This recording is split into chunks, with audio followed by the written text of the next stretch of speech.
Here's another Tex-Mex tip. Never, where's my tip going there? I lost my tip. Hola, hola, hola. Vianney Rodriguez here from South Texas, your resident Tex-Mex queen. Are you ready to cook with me today? Today we are making Picadillo Con Papas, comfort food at its best. Let's get cooking. So to make Picadillo Con Papas, we're gonna need a few things. We're gonna need ground beef. We're gonna need some potatoes, our papas. We're gonna need salt, beef broth, onion, garlic, and tomatoes. And we're gonna finish it off with a little bit of cilantro. I'll walk you through each one of these steps as we go. So I have my potatoes. I'm gonna finish peeling this one, and we're gonna dice them. We don't want them too big. We want them all a uniform shape so they will cook evenly. Picadillo con papas is such a comfort dish. I mean, it's my older sister's favorite dish. She requests it every single birthday, and I can't imagine a birthday without having picadillo con papas. I don't know if it's the papas that get nice and tender and soak up all the beef juice that she enjoys, or I don't know if it reminds her of her childhood, because my mom used to make it for us all the time. So I have two papas, two potatoes. I've already diced this one, and I have it in cold water. Here's the Tex-Mex tip. Once you dice your potatoes, if you're prepping ahead, put them in a bowl with cold water, and it'll keep their shape, and it'll keep them from browning. And when you strain the water, it'll remove some of that starch. And I want them kind of this dice. I want them all the same shape. And don't worry about being perfect. I think a lot of people get caught up in the fact that everything has to be diced perfectly, everything has to be beautifully cut. No, we're cooking. We want to have fun. Just get in the kitchen and get your cook on. That's what, in these times we need to have these flavorful meals around the table. And Picadillo con Papas is one of them. So you see how I've diced them all evenly. So I'm gonna return them back to the cold water, and I'm gonna finish up this other potato. Another perk of this recipe is it's a one-pot meal. I can't tell you how many times during the week I just wanna cook something in one pot, put it on the stove, get it done, place it on the table, have everybody serve themselves, throw a pile of hot tortillas on there, and call it a day. I think picadillo, a lot of families are drawn to picadillo because it's very budget friendly. Your ground beef, you can always find it on sale. And if you have a large family, you add papas, it's kind of like a filler. It stretches your meal.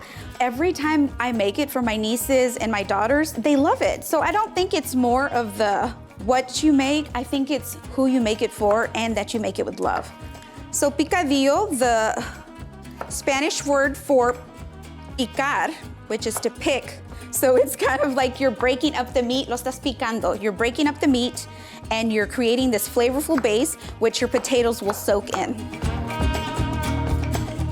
This dish is great for entertaining because it feeds a crowd. And plus, if you double it, triple it, oh my gosh, I've done this for Super Bowl and people love it. And you know what is the best thing about this dish? It's even better the next day. Here's another Tex-Mex tip. If it's a one-pot meal, make a double batch, baby. You've got leftovers for the rest of the week, and what you don't eat, stash it away in a Ziploc bag, put it in the freezer, and you can pull out when you need it.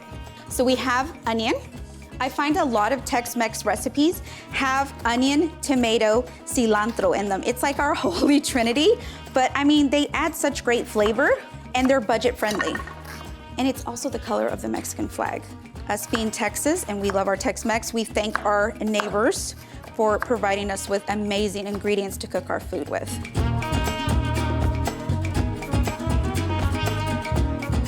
And now I'm gonna come in with 2 Roma tomatoes.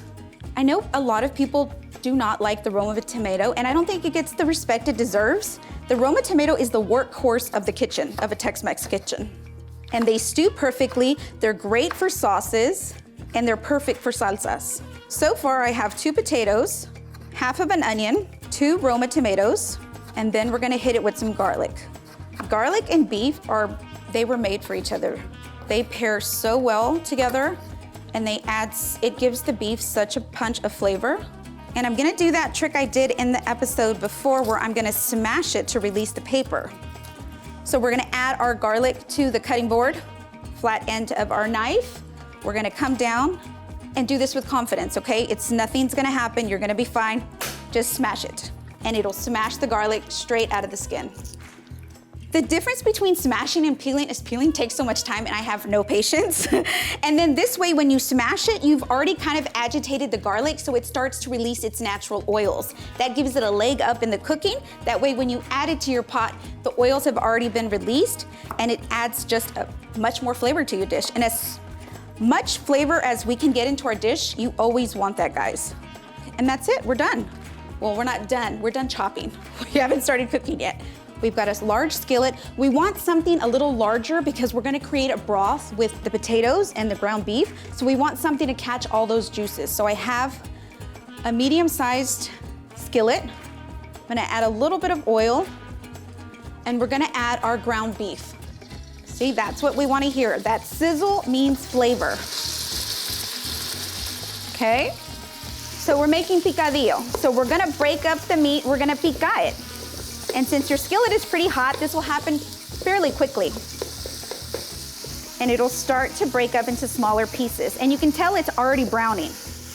You don't want large chunks because you don't want it larger than the potatoes since we have a nice diced, smaller potato. We want to have it almost cooked, but not all the way cooked. So our meat looks really good, it smells delicious. We're gonna come in with the onions and the garlic. I'm gonna stir it around. And what we want is we want the onion to start getting nice and soft and translucent, and we wanna cook that garlic, but we don't want it to burn. So make sure you're stirring, moving that garlic around, because garlic will burn fairly quickly. So here we have the 2 potatoes, nice and diced. We're gonna add those to our pot. And we're still at medium-high. We haven't reduced our temperature yet, okay? And what we want here, we're gonna cook these potatoes and the meat for a couple of minutes. We want them to get nice and crispy from the outside, but we don't wanna cook them from the inside. So we're kinda like parboiling them. And you can tell right away they're already getting crispy. And they're gonna soak up in all that beef flavor, and they're gonna be nice and tender. Gonna be so good. Okay, so then we've done this. We've added our beef, we've added our potatoes. We're gonna come in with our tomatoes. These are our Roma tomatoes. Give that a quick stir. Then we're gonna come in with some beef broth because we wanna create a little sauce. The beef is gonna flavor it and it's going to make the potatoes nice and tender. I have 1 cup in here already and I'm gonna add the second one. We're going to reduce the heat. We're gonna cover it and we're gonna let it simmer. We're gonna let that beef cook all the way through. We're gonna let our potatoes get tender. Our tomatoes and our onions are gonna soften and it's all gonna come together to create a flavorful broth. So we're gonna give this about 15 minutes and we're gonna get ready to eat. Okay, so it's been 20 minutes. I'm gonna check on the Picadillo Con Papas. It should be ready to serve. So I'm gonna remove the lid. Be careful, there's steam. We don't want you to get hurt. We're gonna season it. It smells amazing. So our last step to complete our picadillo is seasoning with salt and pepper. So I'm gonna add a little bit of salt. Gonna add a little bit of pepper. And if you can see, the potatoes are nice and tender. They still hold their shape.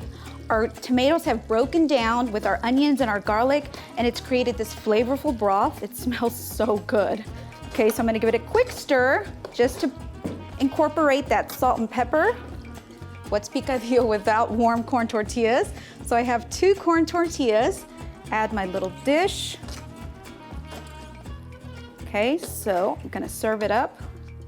And make sure you get plenty of that little broth because that is the best part. Okay, one final touch and we're good to go. We're gonna garnish this picadillo with some fresh cilantro because it gives it that final fresh pop. Here's a great Tex-Mex tip. When you use cilantro and you cut the stalks away, stash these in a Ziploc bag in the freezer. And when you make caldos and you make caldo de pollo, caldo de res, you can drop those in there and give your broth a flavorful punch. And we're gonna garnish this plate of Picadillo Con Papas. I can see why my sister requests this every year. I mean, the entire kitchen smells delicious. Garnished with fresh cilantro. What do you say, should we give it a taste? I say we do. I say we do all the time. No one can resist a plate of picadillo con papas. Oh, it smells delicious. Ready?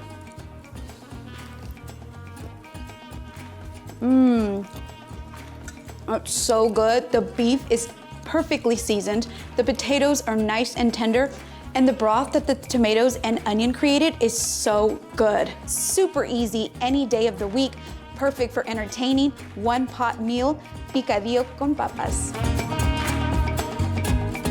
I hope you give this recipe a try, guys. Until next time, we'll see you in the Tex-Mex kitchen. Adios.